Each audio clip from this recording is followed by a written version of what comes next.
तो एजेंसियां भले 20 ले आओ, 20 एजेंसियों ने खरीद कर ली, करने के आपस में टकराएंगे, व्यापारी भी टकराएंगे, मजदूर भी टकराएंगे और ये जो कंपनियां ये भी टकराएंगी, क्योंकि जंक्शन और टाउन में 5 एजेंसीज कार्यरत रहेगी और उनके माध्यम से गेहूं खरीद का कार्य करवाएगी।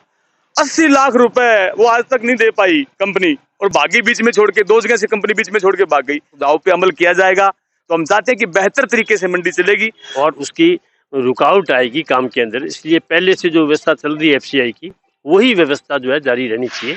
ये गेहूं की सरकारी खरीद को लेकर कलेक्टर की अध्यक्षता में आज मजदूर संगठनों और अधिकारियों, धान मंडी के अधिकारियों और जिला रसद अधिकारी के साथ एक बैठक की गई है।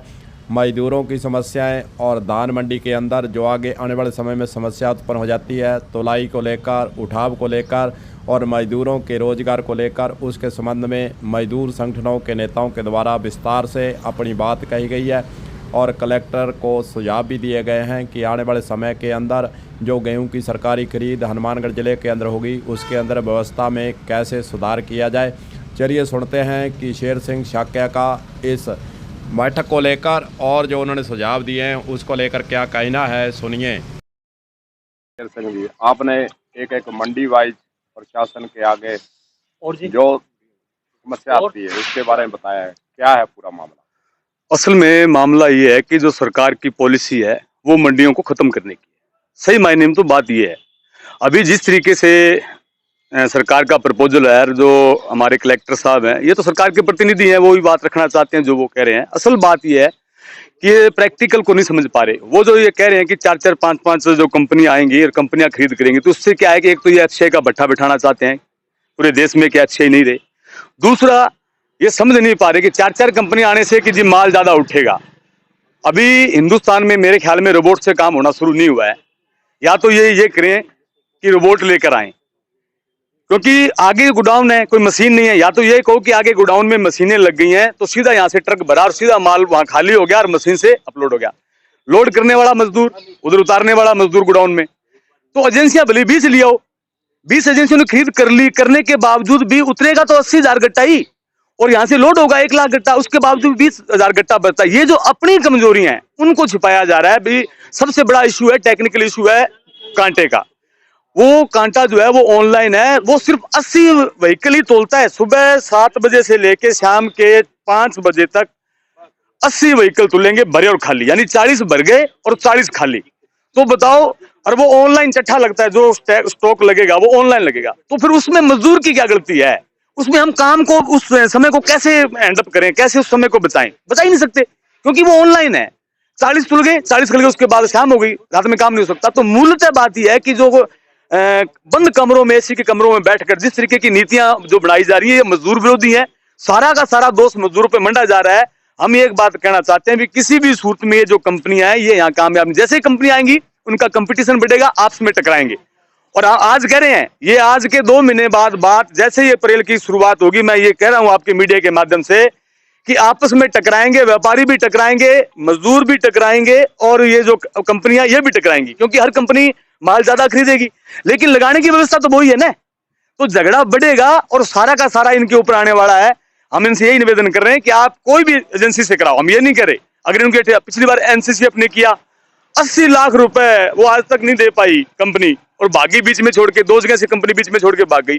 एफसीआई पे पूरा भरोसा है। फर्स्ट प्रायोरिटी है कि एफसीआई अपना काम करे, ये उनको करने दें। फिर भी अगर ये प्रैक्टिकल करना चाहते हैं तो कम से कम एक कंपनी से करके देख लें, क्योंकि अगर भाग जाएगी तो एफसीआई तो बची है ना, वो पकड़ लेगी। तो ये 4-4 को नहीं घुसेड़े। अगर 4-4 को घुसेड़ोगे तो फिर ये मंडी की व्यवस्था बदहाल होगी, क्योंकि अभी जो बैठे हैं ना यहाँ, इनको प्रैक्टिकल का अनुभव नहीं। हम रोजाना मंडियों में रहते हैं, गट्टा उठाते हैं, लोड करते हैं, हमें उसका प्रैक्टिकल है। हमने सुझाव दिए हैं, अगर उन सुझावों पे अमल किया जाएगा तो हम चाहते हैं कि बेहतर तरीके से मंडी चलेगी।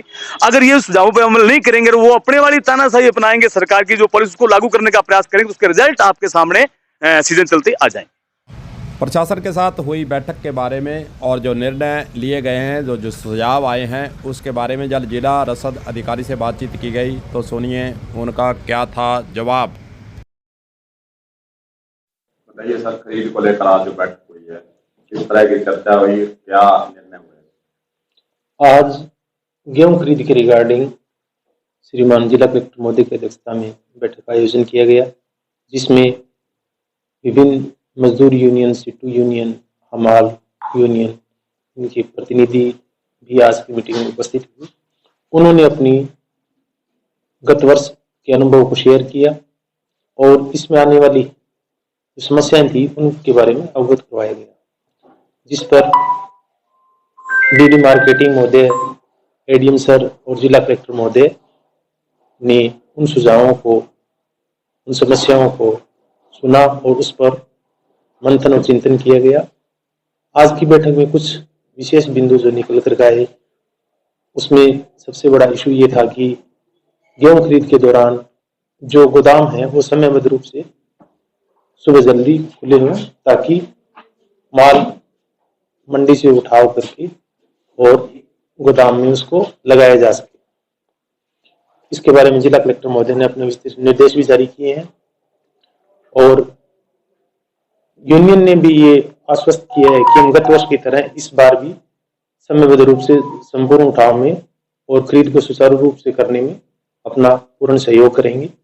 आज की बैठक में जो यूनियन से जो पधारे थे उनको अवगत करवाया गया था कि जंक्शन और टाउन में 5 एजेंसीज कार्यरत रहेगी और उनके माध्यम से गेहूं खरीद का कार्य करवाया जाएगा, जिस पर यूनियन ने भी आश्वस्त किया है कि हम इस लिफ्टिंग में अपना पूर्ण सहयोग करेंगे और अगर ये टाइमली लिफ्टिंग हो जाता है, गेहूं और गोदाम में लग जाता है, तो किसी तरह की कोई भी समस्या उत्पन्न नहीं होगी।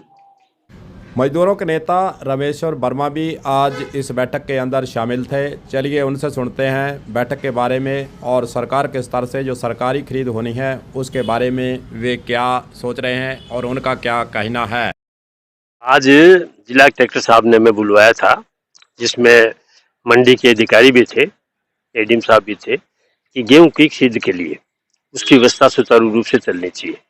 तो हमने विस्तार से उनको बता दिया कि एक तो गोडाउन जो है वो सरकार के जो गोडाउन है वो अनाज मंडी के पास है, इसलिए सबसे पहले तो माल उनमें लगना चाहिए और उसके बाद जो है नज़दीक के गोडाउन सरकार ले तो फायदा होता है कि दूर लेंगे तो उसमें आने जाने में ज़्यादा टाइम लगता है। दूसरा जो है कांटे की समस्या सबसे बड़ी, कि कांटा जो है उसकी अपनी खुद की कैपेसिटी है, कई बार सर्वर भी डाउन रहता है, तो कांटा एक की बजाय, क्योंकि उसमें खाली भी तुलता है, उसमें बड़ा भी तुलता है, बाहर भी तुलता है और उसके अंदर वेयर हाउस के अंदर भी तुलता है, तो कांटों की संख्या बढ़ाई जाए। अगर कांटों की संख्या बढ़ेगी तो कोई दिक्कत नहीं आएगी। तीसरा हमने कहा है बारदाने का, कि बारदाना जो है वो पहले से ही उपलब्ध रखा जाए तो कोई दिक्कत नहीं आएगी। तो गोडाउन में कांटों की और ये जो समस्या अगर हल करेंगे तो कोई दिक्कत नहीं आएगी। तीसरा वो भी ये कह रहे हैं कि 4-5 एजेंसियां आएंगी, 4-5 एजेंसियां आएगी तो मंडी में बड़ी मारामारी होगी, व्यापारी परेशान होगा, किसान परेशान होगा और उसकी रुकावट आएगी काम के अंदर। इसलिए पहले से जो व्यवस्था चल रही है एफसीआई की, वही व्यवस्था जो है जारी रहनी चाहिए। ये सवाल हम बता के आए हैं, वो सहमत भी हुए हैं सारे सवालों पर कि हम इनको हल कर देंगे, कोई दिक्कत नहीं आएगी। अगर ये दिक्कत नहीं आएगी तो निश्चित तौर से हमारे पास जो है लेबर की है, लेबर चाहे कितना ही माल मंडी में आएगा तो हम उस माल को उठा लेंगे। पर दिक्कत ये है कि वो जो हमने टेक्निकल इशू बताए हैं उनको ठीक किया जाए। तो इस पे है कि लेबर की कहीं दिक्कत नहीं आएगी और पहले की जो है कोई दिक्कत नहीं आई थी, अब भी नहीं आएगी, सुचारू रूप से चलेगा। पर ये इन समस्याओं को वो दूर करें, उनके लिए उन्होंने विश्वास दिलाया कि हम उनको एजेंसीज को बुला करके एफसीआई को बुलाएंगे और जो वेयर हाउस के लोग हैं उनको बुलाएंगे, बुला के इन समस्याओं को दूर करेंगे। तो हमारे पास कोई दिक्कत नहीं। हम तो सुबह 6 बजे से लेके शाम के 6-7 बजे तक जब तक काम चलता है काम करते रहेंगे, क्योंकि गोडाउन के अंदर अंधेरा होने के बाद काम नहीं हो सकता, वहाँ खतरा भी रहता है और वैसे भी काम नहीं हो सकता उनके हिसाब से, ऑनलाइन काम है इसलिए वो नहीं हो पाएगा। तो हमारे पास लेबर की तरफ से कोई दिक्कत नहीं आएगी, सुचारू रूप से हम चलाएंगे व्यवस्था। पर ये हमने जो समस्याएं बताई हैं इनको हल किया जाए तो कोई दिक्कत नहीं आएगी। देखने वाली बात यह होगी कि क्या मजदूर संगठनों के द्वारा जो सुझाव दिए गए हैं उन पर अमल होता है, या फिर सरकारी सिस्टम के हिसाब से जो सरकार ने निर्देश दिए हैं 5 एजेंसियों के जरिए ज़िले के अंदर खरीद होती है। यह तमाम बातें देखने वाली हैं। कलम न्यूज़ के लिए गुरदेव सिंह सैनी की खास रिपोर्ट।